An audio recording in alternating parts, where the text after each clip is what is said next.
Hello, I'm Christina, and I'm here with Martina, and we are your podcast hosts for Everyday Ordinary Extraordinary Men. We are deep divers and avid students of life and powerful facilitators for healing. In real life, I'm an intuitive healer who loves to blend massage therapy and energy work to provide customized holistic services.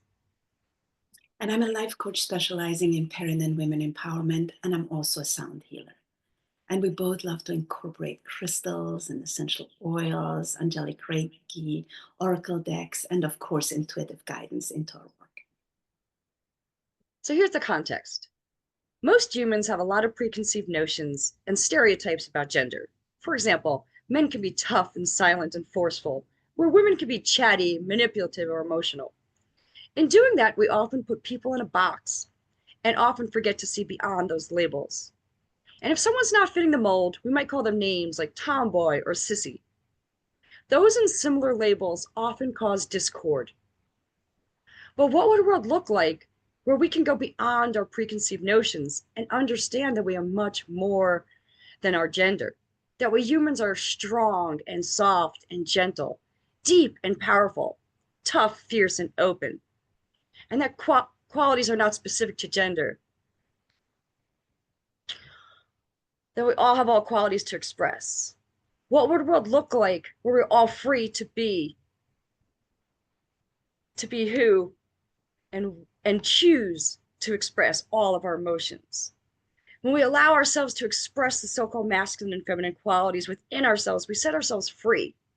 When we allow others to do the same, when we accept all of them, we create synergy, peace, and harmony. Today, we are so happy to welcome Mike to the program. Michael, please introduce yourself to everybody. Hey, hi. Thank you so much for having me. My name is Michael Schwartz. I am a dad to two boys. I have a 10-year-old and an 8-year-old. I am happily married for 16 years. And my job, I teach music both to elementary age students, and I teach chorus to high school age. And I've also given private lessons in various instruments on the side. And I'm so happy to be here for this talk. Thank you. Thank you so much for being here. I was so excited when you said yes. You were two of my children's music, well, actually three of my children's music teacher, but two of them actually stayed with you until they finished high school. And what I really appreciate about you is your passion and your love for teaching, for your students. It just moves me to tears to think about it. I think it's just so beautiful how you love your students, how you love your work, and how you love music, how you're passionate about it. It's just really beautiful. So, Michael, if we really knew you, what would we know?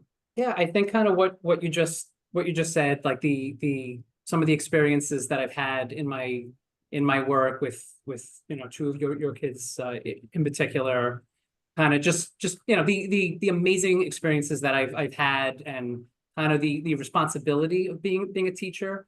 I would say that when I get to work with students, like it's a big job. You have the opportunity to make an impact.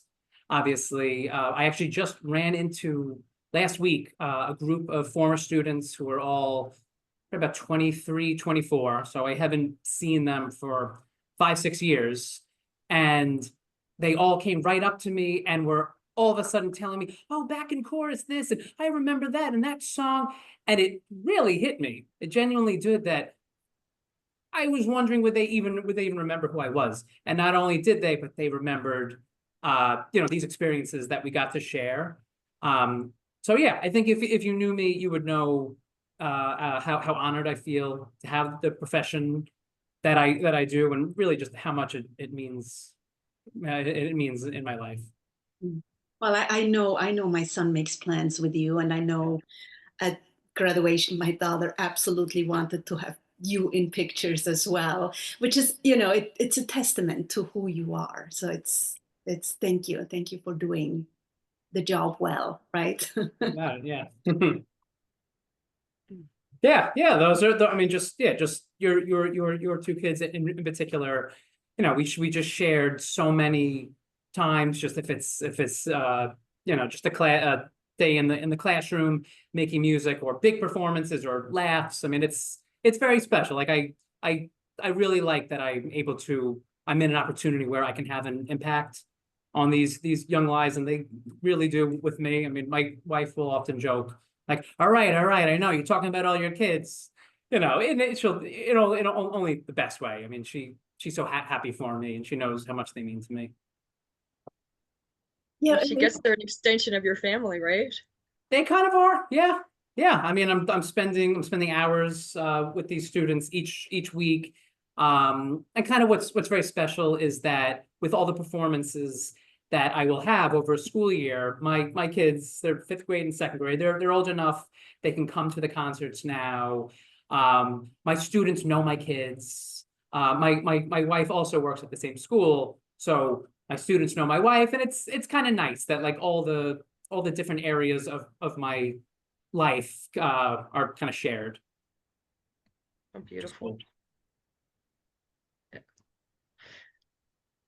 So I'm gonna give you the icebreaker question. Tell us a funny, silly, or embarrassing story about yourself.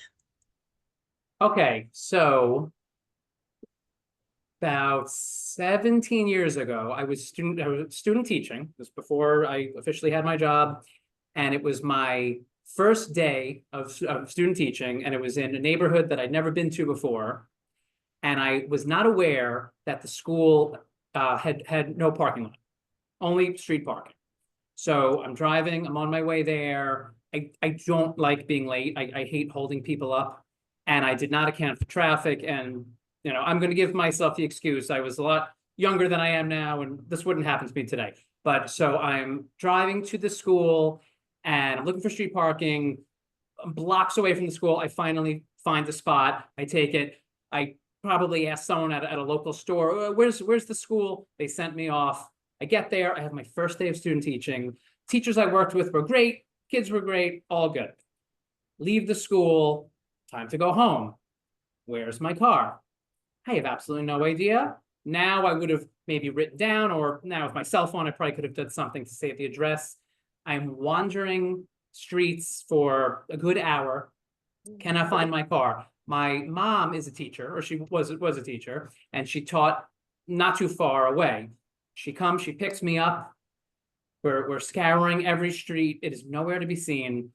A couple of hours later, we have to just accept that maybe I was towed. Maybe I parked in a legal spot. We get home. My dad says, no, that's not the answer. We're going to go get your car. We printed out, this is old school. We printed out a map of the neighborhood, and we drove back to the neighborhood. And the plan was I would X out each street as we crossed. I don't know how long it took, but the very last street, there was my car. I got it. I was not towed. And it should be stated that from then on, I left early every time, make sure I had good street parking. So this is a good lesson to anyone who's listening. Always leave time if you don't know the neighborhood where you're driving. So that's a pretty embarrassing, but I'm very happy to laugh about that story now.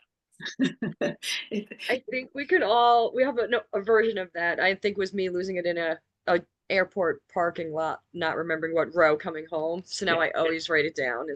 And yes, now we know, but everyone has to go through that once, I guess. We were joking with our children just recently. It was like, yeah, and you used to print out from MapQuest. You used to print out like how you get from one place to the other. There's no such thing as just plugging it into your phone, putting your phone in the car, and then driving off. You would have to know where you're going. You have to, like you're saying with the MapQuest, I remember this. And if you miss the exit,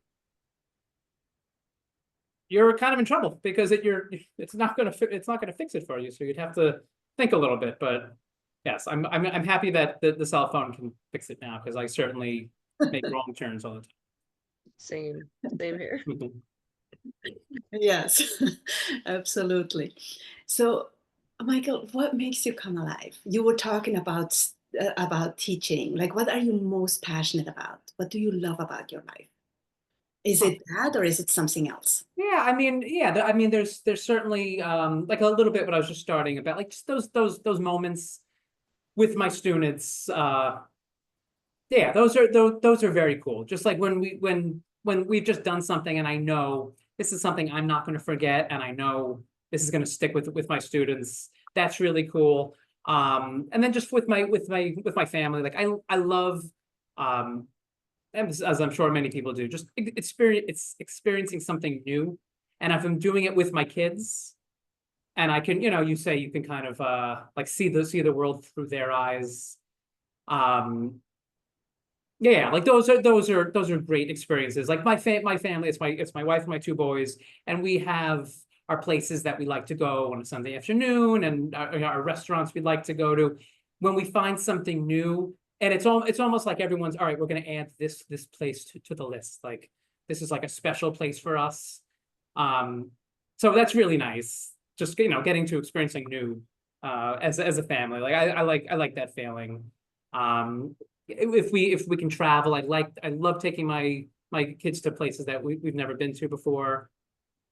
Actually, we have a West Coast trip planned for this summer. We're flying to San Francisco, and we're renting a car and driving south. And I already know, like, this is going to be. I've never been to California. My children have never been there, so we're excited just to be able to give this opportunity to the kids and for us just to have a great few weeks away and experiencing something we've never had before.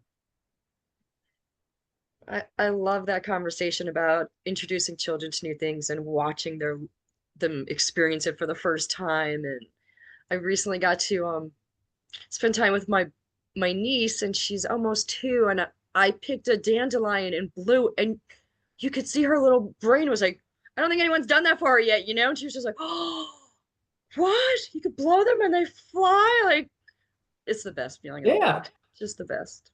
Oh, that's very cool. Yeah. And then you have to take selfies every day. That's a must. Yes. Every day. Every day. It's Oh. so much fun, like in hindsight, to look at those pictures with the kids where it's like, yeah, you pose and then everybody. Yeah. My kids actually, they love, like, your phone will do this. It'll pop up, you took this picture 3 years ago on this date. And my older son, he'll love this, that he's 10, and it'll show me a picture from 9 years ago. And I actually just got to show him. I don't know if he'd ever seen this, and my younger son didn't know about this. I took them for haircuts, both of my boys, and we watched the pictures and the video of my older son's first haircut, which you'd think would be so cute. But as we're watching, the barber sprayed the water, like, he was probably just a little over a year old, and he just went into hysterics. And I remember the feeling of being there, and there's 5, 6 guys getting their haircut, and I'm sweating because my kid is shrieking. So now I can laugh, but I showed the boys the video, and my older one's like, oh, I can't believe I acted like that. But yeah, so it's nice to get to look back, how far they've come. At least you took them to the barber. We just bought one of those machines. Oh, just buzz, yes. when they were little, until there was a point where they were like, no more, Yes. Yeah, that's nice. Yeah. So, Michael, what makes you come alive? What are you passionate about? What do you love about life? I guess just a lot that you've been hearing. My family, is everything to me. I mean, we're a very tight family. My kids both have sports after school, which I mean, maybe I'll go into in a little bit. But like our afternoons are so hectic. So when we're finally all home, and for any families that whose kids have after school stuff, if it's sports or lessons or just gymnastics or anything, the joke is, if you want to eat as a family, it's at 4 o'clock, 4:15, or 9 o'clock. We've been kind of veering to the 9 o'clock because we have to get all of our homework done. But yeah, like I would say, like, what makes me come alive is just really sharing any of those moments. with my wife and my kids. Yeah, even those hectic afternoons, like I'm saying, where we get home quick and let's knock the homework out because we have to be at the field in an hour. It's great. I mean, I would rather have my schedule packed like that than have all the free time. So Beautiful. So, what was your biggest lesson? For example, what was your biggest challenge, or what made you who you are today, or what took most courage, or when did you stand up for something that mattered to you? I mean, I would probably say if I'm thinking about within work, probably that just kind of accepting that you might have nearly as many failures as many successes as you might have. Like in my first few years, I would, if something didn't go well, if I taught a lesson and something didn't go great, or a performance and I flubbed apart on the piano, I would just, I'm a failure. This is awful. And I think, like, as the years have gone on, I've come to realize, like, we're all human. No one is perfect. No, the performances, like I tell the kids, especially the like 5th, 6th grade age, when they say, oh, I hope we don't screw up, I say, no, you're going to screw up. Something is going to go wrong. Someone is going to make a mistake that never happens in the classroom. And that's okay. That's very normal. Okay, I am going to make a mistake, guys, and something will happen. And I'll just kind of smirk to myself. Yep, I didn't make that mistake once rehearsing the song 100 times, and now I just did. But yeah, just kind of being able to handle that. And I really try to instill that with my kids. I mean, they're at an age where, like, they might live and die with every moment, every success, every failure. When they're playing sports, if my older one strikes out, I try to tell him, think about which baseball players we like. They all strike out. This is very normal. It's, it makes you a little more humble and just able to deal with any struggles you might come across in life. So yeah, I think just being able to handle failures or just things that don't go the way I was hoping. I can kind of handle those a lot better now than I did in the beginning. So yeah, I think that just helps. That is such an important point, right? There is really no failure. There's only growth, right? It's like if a child would fall as they're trying to get up and not get up anymore, we all would be crawling, right? Oh, Really. And yesterday somebody reminded me of it, and I know because I heard Federer talk about it on the commencement speech last year. He was talking about I think he only succeeded 53% of the time, and that made him number one. So it's not like 100%.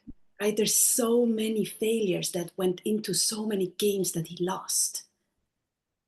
Yeah, like a great batting average is high .33, right? Which means you strike out most of the time. Yeah, you failed 7 out of 10 times, which exactly. sounds awful, but no, it's really not.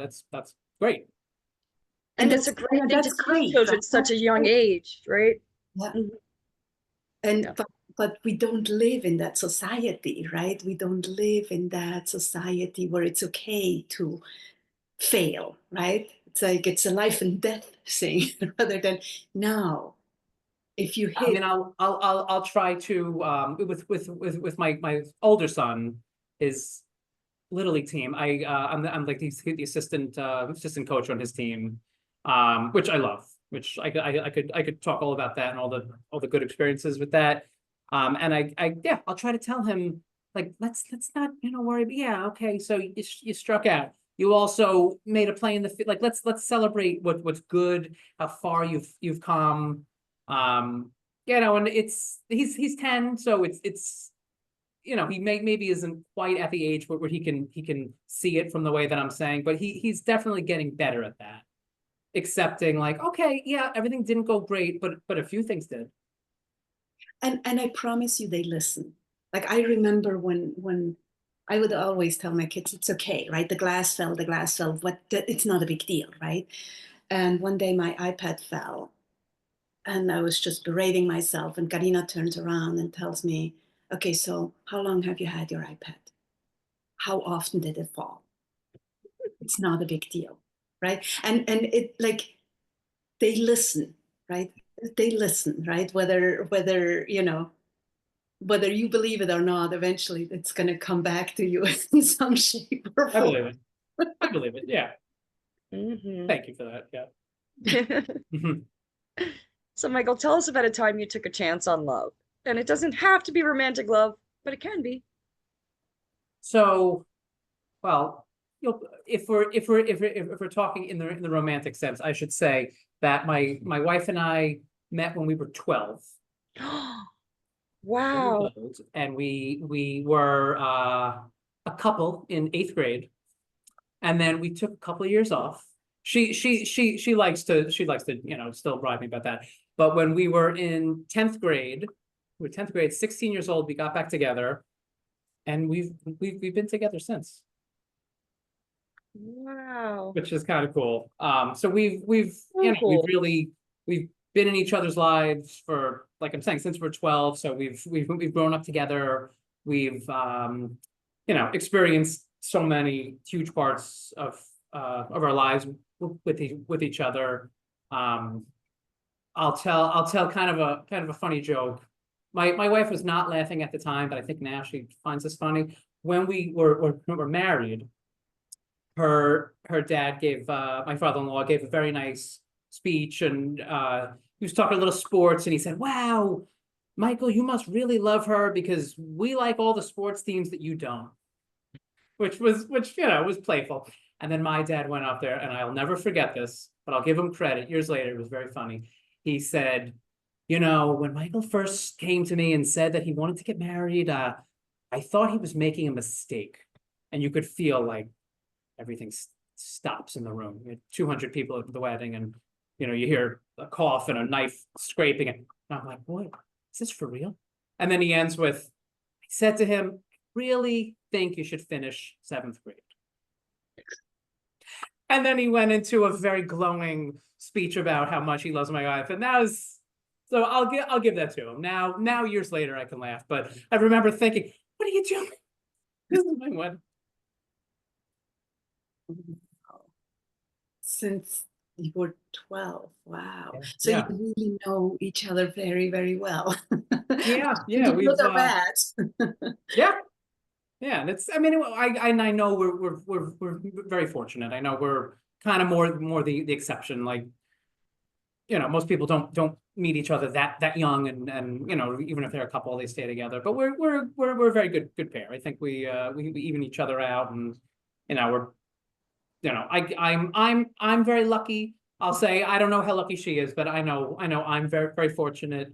We're there for each other, and yeah, she's the best mom that my kids could have asked for. So I'm very Beautiful. So what makes you laugh? so I just mentioned my kids. My children are hysterical, sometimes trying to, sometimes really not, just trying to say something so profound, but it's just so funny at the same time. I was joking with my younger son this morning. He's in second grade, and he'll FaceTime with his friends, and they're playing games online and FaceTiming. And one friend in particular, they'll just both be singing the entire, they're laying on the couch on their stomach with their feet in the air, playing these games, just singing with each other, singing separately. And I said, they'll make up their own songs, very funny. And I said to my son this morning, I said, if you want to sing in the chorus, when you're in 4th grade, his school, that's where it starts. It's like, well, Dad, these are not chorus songs. I'm just making this up. Like, just totally not getting my point. So I said, okay, maybe you could sing the songs that the chorus teacher would sing. He goes, I guess, I don't know. Just straight over his head. But they're hysterical, my kids. They, like I'm saying, sometimes meaning to, sometimes really not. I love it. It So, is. Michael, how do you recharge your batteries? What fills you up so that you have it to give to your family, to the kids you love to teach? I think taking like a little bit of a break from what I do during the day. As a music teacher, I'm playing the piano all day. I'm playing the guitar all day. Like I would say, like during the summer when I'm not working, I might play music a little bit. I might write a little, but I really try to take a break from that.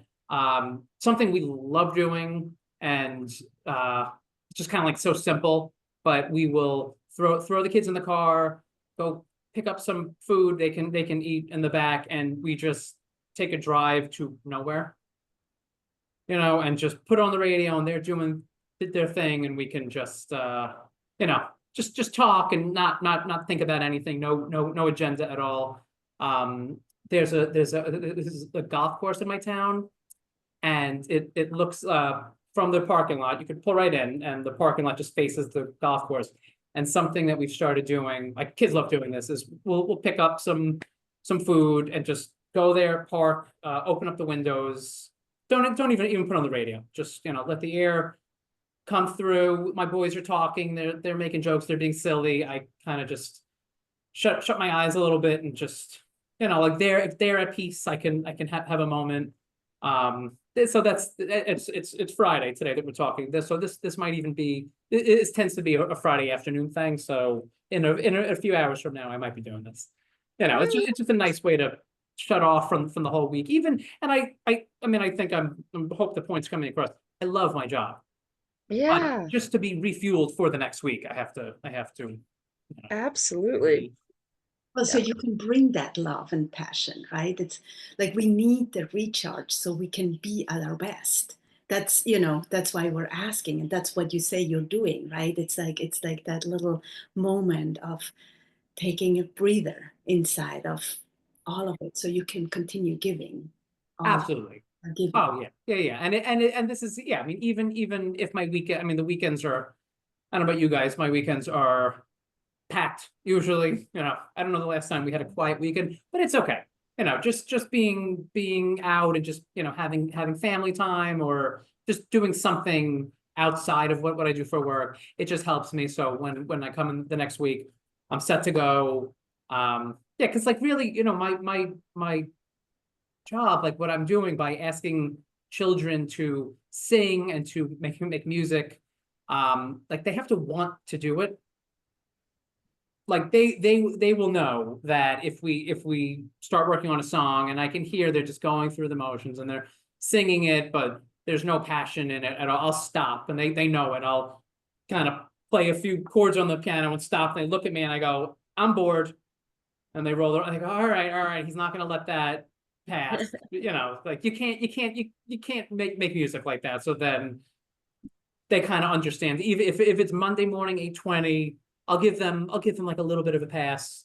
But they kind of know my expectations, that if we're making music, if we're bothering to do this, it's got to be with your whole heart. So that's why I need to sometimes go park at the golf course and have a moment so I can be back fresh on Monday to make that happen. And it's beautiful because there is no, like, from what I hear you say, it's not like you have your expectations, but not like you have those standards, maybe not expectations, because expectations is always attached to rigidity, but more like your standards. So that's what is expected from them, right? I mean, what's nice about it's my high school class in particular. I'll talk about it's ninth through 12th grade. So the far majority of students, if they take chorus in ninth grade, they're going to stick with it. So everyone kind of knows, like, if you're a senior, you've been at the school all the years, you've been in the course for 4 years, kind of what the vibe is of the class. And I mean, it's great. Like if my students kind of get the expectations you were saying, or the standards, they kind of understand that, and they might even help some younger students, like here's how we do it in this class. Like this is meant to be fun. There's nothing embarrassing about this. This is something great. This is a fun part of your day. Yeah, so I'm always very, very fortunate of my students, you know, how they kind of understand the angle that I'm playing, you know, what direction I want to take the group, and they get it. And that's why we're able to have the great experiences that we do. Well, but there is something about, you know, there's very few teachers in my experience, and I have plenty because I had four children that are not that are inspiring students rather than um, manipulating and controlling them. And it's rare that you find those, you know, like I remember my math teacher. We would work for him. He would joke around with us, but we knew that he meant business when he said, now it's work, right? That there's a respect and the boundaries that gets instilled. And that's part of what I hear in what you're saying, right? There's not like you know, like threatening with punishment, or like there's more like a working with each other. And that's what I mean by that, those expectations. Of course, you're going to do your best. We're here to do our best, not coming with the sledgehammer, but no, this is your job, right? It's like my job to teach you, it's your job to do your best, right? That's what I'm Absolutely. hearing what you're saying. Oh yeah, I mean, I like to laugh. I try to have a sense of humor. Yeah, and my kids know that, but they also know how much I care about what we're doing. Yeah, so when it's time to, yeah, I mean, I'm far from the teacher, you know, using the sledgehammer like you said.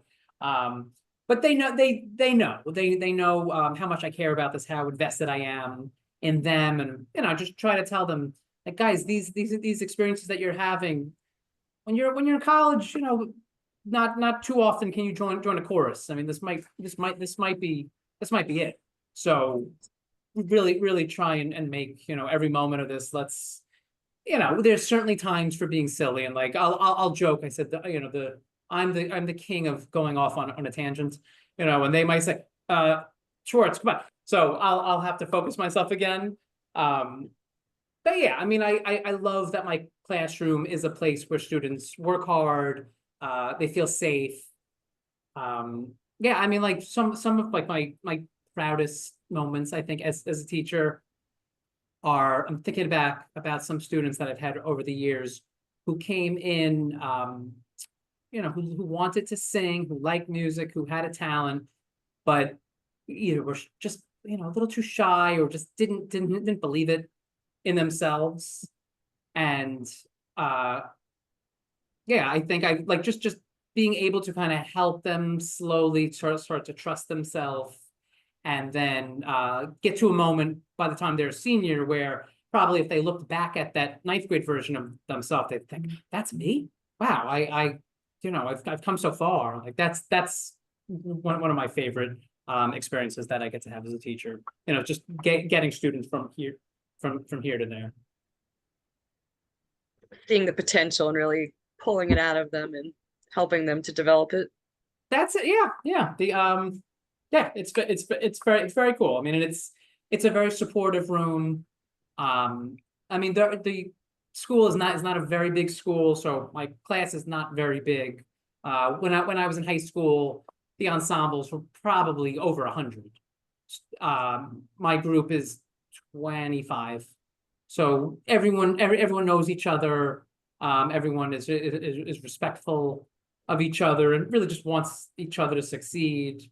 I love when yeah, if maybe I'm giving out solos, and like I might encourage a student who maybe wouldn't have put their hand up to audition, like when they're brave enough to do it, and the rest of the class is so supportive, and she should get it or he should get it, that was great. And you know, like the feeling of accomplishment after the concert when they know, wow, I did it. You know, and if I could do that, then maybe lots of other things that are scary in my life maybe aren't so scary. So there's a lot that happens in the classroom. So good. So good. So incredibly beautiful. Yeah. So powerful too. Mhm. You know, what a gift you are to the students. Wow. So if you had a magic wand and you could give people any quality, what would it be and why? I guess maybe just to build off of what I said, yeah, like to try, I don't know, to trust yourself and not overthink too often. Yeah, because everyone I'm sure is capable of way more than they think they are. Like what do you call it? Like imposter syndrome, where like you think, maybe I'm not as good as everyone thinks I am. Like, no, we all like are if there's something that you're passionate about, you should really get out there and share it and just trust yourself. As the years have gone on, I've gotten a little better at that with myself. I'm sure I remember in my earlier years thinking, I don't know, like this is really tough. I don't know if I'm doing a great job all the time, but just hearing feedback from teachers and students and kids, like I guess okay, like my hard work is paying off. I'm helping kids to feel great experiences, and yeah, I should maybe like I'm the last to pat myself on the back, but it's okay to take a moment, everyone take a moment and say, I'm pretty good. I should get out of my way and stop the self-doubt, which I know is easier said than done, but I've started to get there. It's in line with our conversation, right? It's everyday ordinary, but extraordinary still, right? Yeah. Claim that every moment. Yeah. Absolutely. So, Michael, what's the legacy you want to leave? What do you want people to remember about you? Okay. I would say that I no matter what I was doing, I cared a lot about it. I treat people with respect. I mean that's something that's huge to me, and I really try to instill that in my kids. I think I'm able to kind of like get along with almost anything, anyone. I'm able to get along with almost anyone.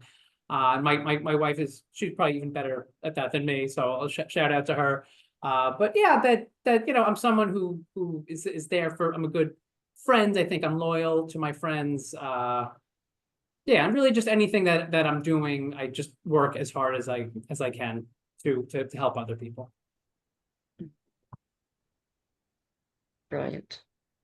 I have a question that came to me the other day, and Christina, I want to start asking this one. Go for it. So here we go. Okay, I'm listening. What's your definition of success? Okay. I would say starting somewhere. Doesn't matter what it is, and then it doesn't matter where you are.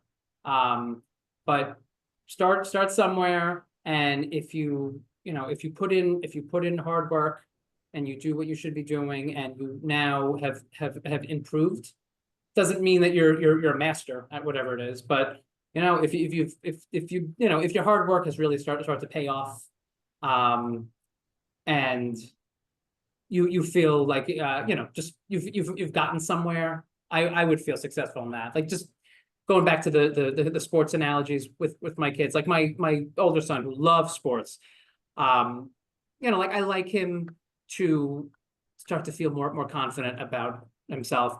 He's not the biggest kid on his team. He's not the strongest kid on the team, which is fine. I mean, everyone has a role. And I tell him, I say, listen, when you're playing, no one needs you hitting home runs. Like if you do, great, but let's be real, might not happen.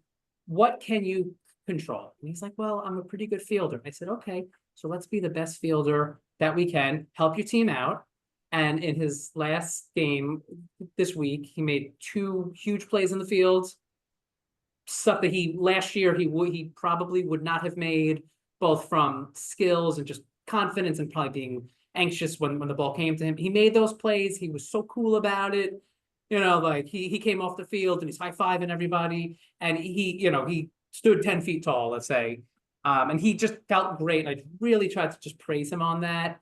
That just think about, the improvements that you've made, how confident you're feeling now, how you've helped out. So you were successful. Did you hit a home run? No, but who cares about that? You made a big impact in the game, and yeah, he went to sleep extremely happy that night. So I would say he was very successful in that night. So he's kind of part of the example of what I'm saying. So is it doing your best? Yeah, I guess it's doing your best. It's dealing with the failures that we were talking about, because if you do your best and it might everything might go great or it might not, and you can either just quit. All right, you can say, well, it didn't go great the first time, this isn't for me. So really, I would say success would be trying your best, sticking with it, trying not to doubt yourself, saying, all right, the hard work will pay off in some capacity. You might not be the best at whatever it is, but you'll kind of know it. When you look back, we were saying with the photo, the video of my son with the haircut, how far he's come. And I joke with him now. I say, I'm so proud of you. And he says, what? I said, you don't cry anymore at the haircut. Dad, come on. But I'm being silly there. But just to yes, like you were saying, yeah, I would say success is doing your best. You deal with the adversity as it comes. You don't let it knock you down. You don't give up. You don't give up. It's funny, you were talking about, you're joking with your son. I always tell my children, a parent's job is to embarrass their children. Well, then I'm really good at it. I'm doing a great job. It's in the parent manual. There's no way around it. Yes. Well, when I drop my kids off at school each morning, and 5th grade, 2nd grade, it's only 3 grades, but it's a big difference. Yeah.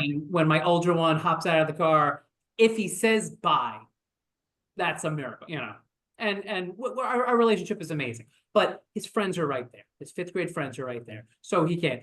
So bye. My younger one, the 2nd grade, bye, Daddy, I love you. Have a good day. Totally different. So yes, I embarrassed my older one the other day. I had the audacity to call his name out because he left his coat. It was supposed to rain in the afternoon and he had forgotten his coat in the car. So I had the audacity to call him back to the car to say, take this for later. So yes, I scarred him for life with trying to give him his coat. But yeah, we all do. Yeah. Put on that sunscreen. Yes. Right. Mom, come on. Yes, absolutely. And one day they'll love your sport. I think it did rain, by the way, that afternoon. So hopefully I didn't ask you about it, but I should have said, your dad's not that crazy, right? Yes.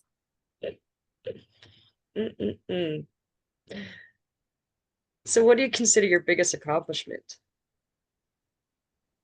What? Okay. Yeah, I mean, I hate to keep coming back to the same stuff, but it's such a big part of my life. Just really just giving kids these fun experiences where they grow, and like I mentioned, the older the former students who are in their 20s that I ran to last week, just like the fact that they remembered what we did and it had an impact on them.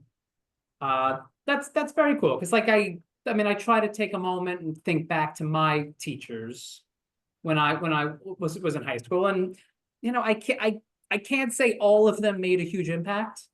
So everyone worked hard, and it's not a knock on anyone, but if I think back, like I remember just a few of them, and that must mean that they were really the special teachers and were doing special stuff when I was in their class. So if I have kids that feel that way about me, that's a huge accomplishment. That's awesome. I mean, just giving them a safe outlet, right? That's fun. Like classes in high school aren't always fun, right? But you give them the space that's they get to find another side of themselves, which I'm sure some of them didn't even know they had before they started in the chorus with you. But also just having a space where you know you can come and have fun and be self-expressed is really special too. Than to have 100%.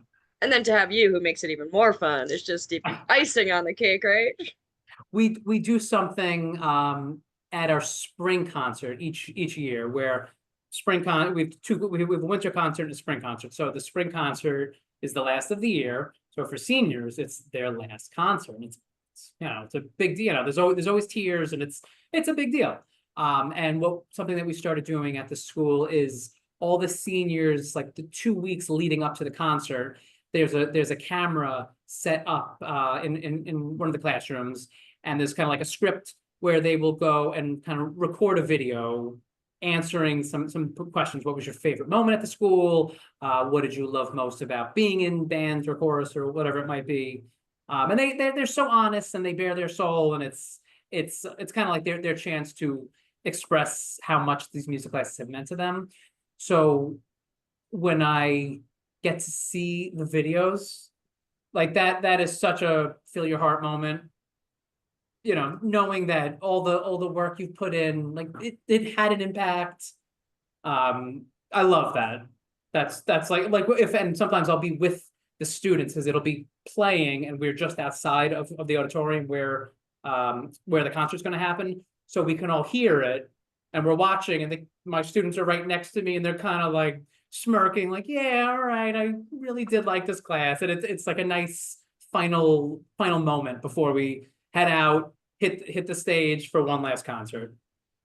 Those are so good. And it's good too to have that in your pocket for those days that go really bad, right? You could be like, oh, let me go look at some of those testimonials or read some of those, right? Like That's not a bad idea. Yes. If I'm ever feeling down, or something didn't go right, it's like I'm doing I guess I'm doing okay. Yeah, I'll try that next time.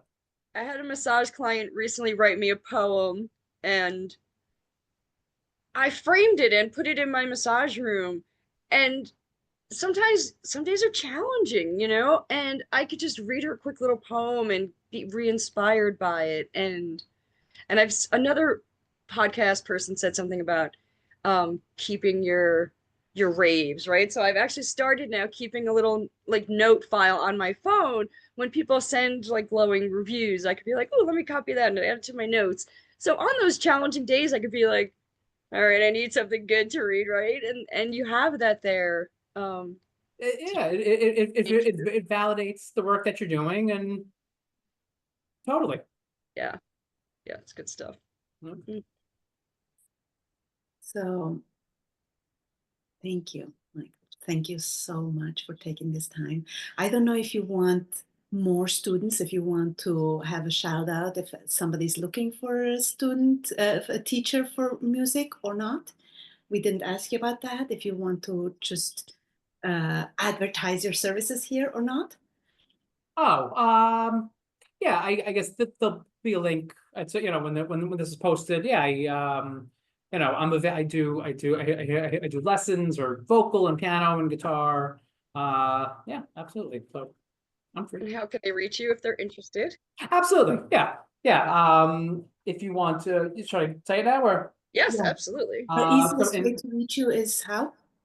My email address would be good. So Right. this is my school email. So M, then my last name Schwartz. So mschwartz that's portledge.org, portledge.org. Perfect. Absolutely. And we're going to put that in the notes. Oh, good. Thank you. Well, if they want to, and you're on Long Island, this is important too, right? Yeah. Or do you do Zoom lessons as well? Yes. Either way. Okay, great. I've done, yes. Actually, I've absolutely, yeah. I think the youngest student I worked with was 4. I remember a piano student. Yeah, so I've worked with really kids of all ages, some adults I've worked with. So yes, absolutely. Very good. Great. Thank you so much for being here. It was such a pleasure to have you. And for all of you out there, thank you for being here. Thank you for listening. If you love this, please leave us a review. Please share. If you want to, if you're looking for music lessons, just get in touch with Michael. If you want to find out more about us, you can check out our Linktree profiles in the notes. And please remember that you are extraordinary. You rock. Have a wonderful day. Bye for now. Bye, everyone. Michael, you get to end us off here. Oh, yes. Thank you so much for letting me have this conversation with you guys. It was a pleasure. All right. Thank you.